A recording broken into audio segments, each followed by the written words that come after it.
Every one, السلام علیکم، welcome to my YouTube channel and my new video. آج کا ہمارا ٹاپک ہے مذہب اور فلسفہ میں فرق۔ فلسفہ ذہنوں کو جلا بخشتا ہے، زندگی کے مختلف انواع مسائل کو سمجھنے میں مدد دیتا ہے۔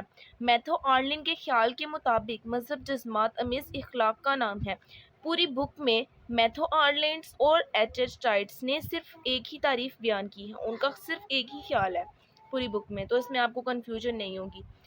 اسی طرح ایچ ایچ ٹائٹس کا نقطہ نظر ہے کہ بغیر مذہب کے اخلاقیات گرمی عمل سے نہ آشنا رہتی ہے اور سٹ پڑ جاتی ہے۔ جب مذہب کا اخلاقی اغراض سے کوئی واسطہ نہ رہے تو وہ بد اخلاقی کی طرف مائل ہو جاتا ہے اور اپنی بہت کچھ اہمیت کھو بیٹھتا ہے۔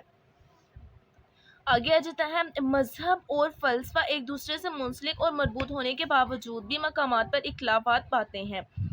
انہی اختلافات کی بنا پر مذہب کی اپنی خصوصی اور اہم شناخت ہوتی ہے۔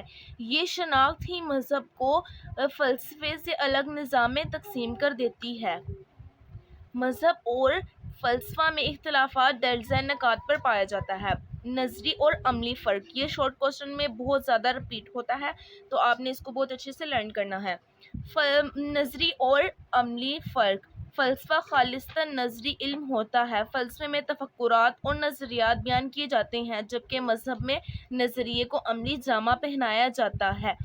عمل کے بغیر مذہبی نظریات اور تفکرات کو کوئی الگ حیثیت حاصل نہیں۔ خدا پر ایمان لانا، اس کے احکامات کو ماننا مذہب کا اہم مسئلہ ہے، جس سے انسان کی حقیقی فلاح اور مسرت کا حصول ہوتا ہے۔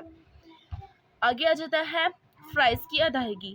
فلسفہ میں تجزیہ و ترکیب کے ذریعے جدید افکار پیدا ہوتے ہیں اور فلسفہ میں انسان پر کسی قسم کے فرائض لاگو نہیں ہوتے، لیکن مذہب میں فرائض ادا کر کے خدا کی خوشنودی حاصل کی جاتی ہے۔ مذہبی فرائض خدا کی رضامندی حاصل کرنے کے لیے لازمی ہیں، جبکہ فلسفہ میں ایسی کوئی صورتحال نہیں ہوتی۔ مذہب میں احساسات اور جذبات کا بے حد عمل دخل ہوتا ہے، جن کی بنا پر فرائض ادا کیے جاتے ہیں۔ انسان ایسا کر کے اپنے آپ کو بہتر اور محفوظ محسوس کرتا ہے۔ مرکزی حیثیت، مذہب میں مرکزی حیثیت خدا کو حاصل ہوتی ہے۔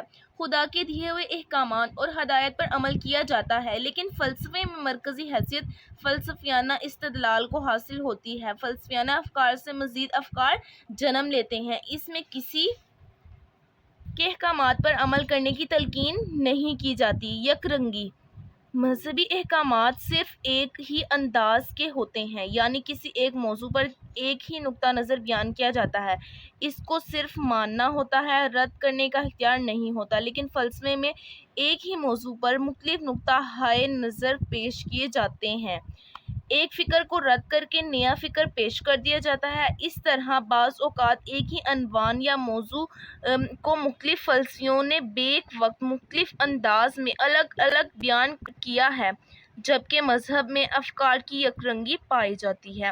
ایک مذہبی فکر یا حکم جب خدا کی طرف سے نازل ہوتا ہے تو پھر اس میں تبدیلی نہیں کی جا سکتی۔ اس کو سمجھنے میں اپنی اپنی عقل کے مطابق انسان مختلف انداز اپنا سکتے ہیں، لیکن مذہب کے حکم کو تبدیل یا رد نہیں کر سکتے۔ انحصار، فلسفہ کے افکار کا انحصار کلی طور پر عقل و استدلال پر ہوتا ہے، جبکہ مذہب کا انحصار وحی پر ہوتا ہے۔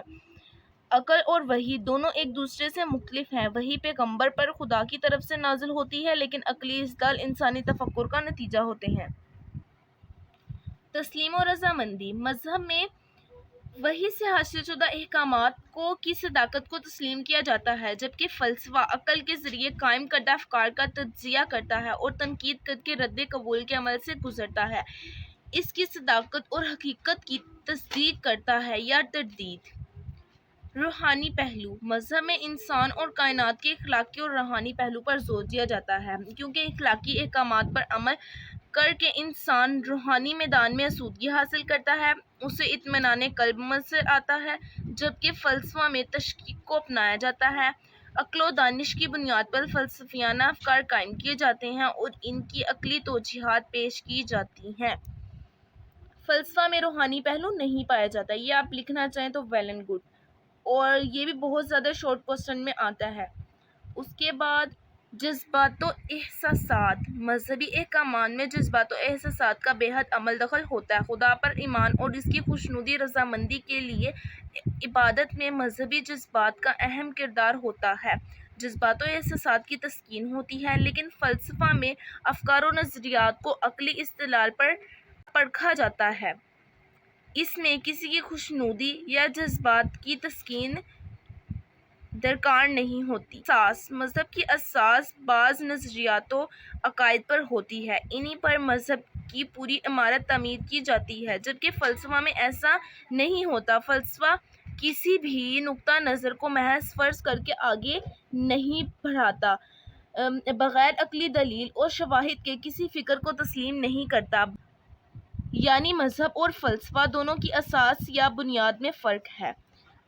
ہم آہنگی، کائنات میں پائی جانے والی ہم آہنگی کو مذہب واضح کرتا ہے، جبکہ فلسفہ کائنات میں موجود تضاد سے حقائق کا پتہ لگاتا ہے۔ اس طرح فلسفہ میں ہم آہنگی پائی جاتی ہے۔ تو آج ہم نے اپنا لیسن پڑھ لیا ہے، آپ نے اس کو بہت زیادہ اچھی طریقے سے لرن کر لینا ہے۔ تو ہم ملتے ہیں نیکسٹ ویڈیو میں۔ Hopefully you are enjoying this video. اللہ حافظ۔